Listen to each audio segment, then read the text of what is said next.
السلام عليكم ويلكم باك تو نيو ايج انمي. اتمنى ان يكون الجميع بخير ان شاء الله. مقطع اليوم اذا سيكون حول السوسانو. كما نعلم السوسانو تعتبر واحدة من اقوى الدفاعات والملقبة بالدفاع المطلق ايضا، وهي في الاساس تعتبر كتلة من التشاكورا، ولكن مع ذلك راينا ان هنالك شخصيات تستطيع تحطيم السوسانو، لذلك اردت ان اذكرها واجمعها في هذا المقطع. اذا لا تنسى الضغط على زر لايك وايضا الاشتراك في القناة ان لم تفعل بعد. and let's get started. Do this shit until they murder me.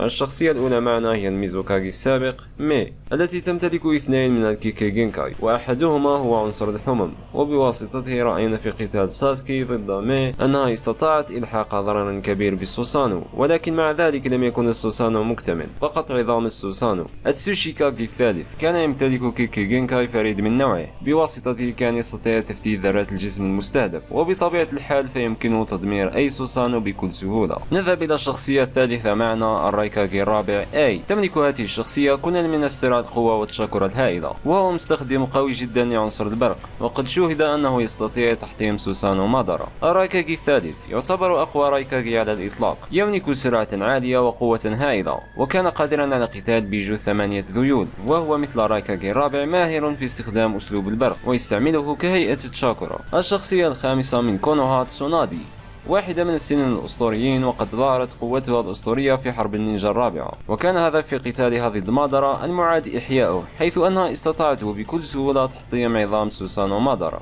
الشخصية السادسة هاشيراما سينجو، أكثر شخص واجه مادارا، وغالبا كان هو الفائز في النزالات، وبواسطة أسلوب الخشب القوي وأيضا بواسطة جيتسو الألف ضربة استطاع بكل سهولة تفكيك السوسانو المثالية لمادارا. يعني كما ترى حاليا أن أغلب الشخصيات لديها حقد ضد سوسانو مادارا، ولكن لا تخافوا، ربما سننتهي من هذا الأمر الآن. الشخصية السابعة معنا موموشكي أوتسوتسوكي، فرد الأوتسوتسوكي الجديد الذي دخل على أنمي بوروتو، وكما رأينا كانت قوته كبيرة جدا، ولا بد أنه يستطيع كسر السوسانو. صحيح أنه لم يفعل ذلك، ولكن دعونا لا نقول أنه لا يمتلك القوة الكافية، بل لأنه يفتقر للمهارة. ما عدا ذلك فأعتقد أن قوته كافية لتحطيم السوسانو. أوتسوتسوكي كاغويا هي أقوى شخصية ظهرت لحد الآن في أنمي ناروتو وبوروتو أيضا. لا أعتقد أنه يحتاج توضيح لماذا تستطيع تدمير السوسانو بكل سهولة. أوزوماكي ناروتو، الهوكاغي السابع وأقوى هوكاغي، وممكن أن يكون أقوى شخصية في أنمي بوروتو إلى الآن، بما أن موموشكي مات، ولا أعتقد أن أوراشيكي سيكون أقوى من ناروتو أيضا، وإن كان كذلك فناروتو هو أقوى البشر عدد الفضائيين، وساسكي مستواه قريب جدا منه، وربما يكون ساسكي أقوى، لكن ليس هذا موضوعنا.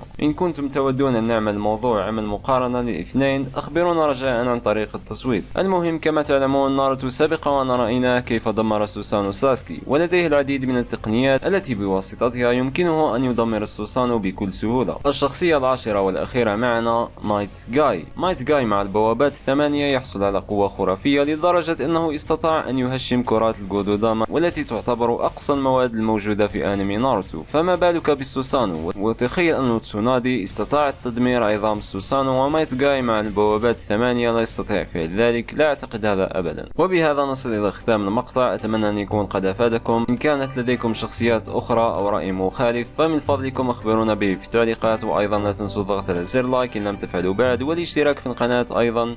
Peace out.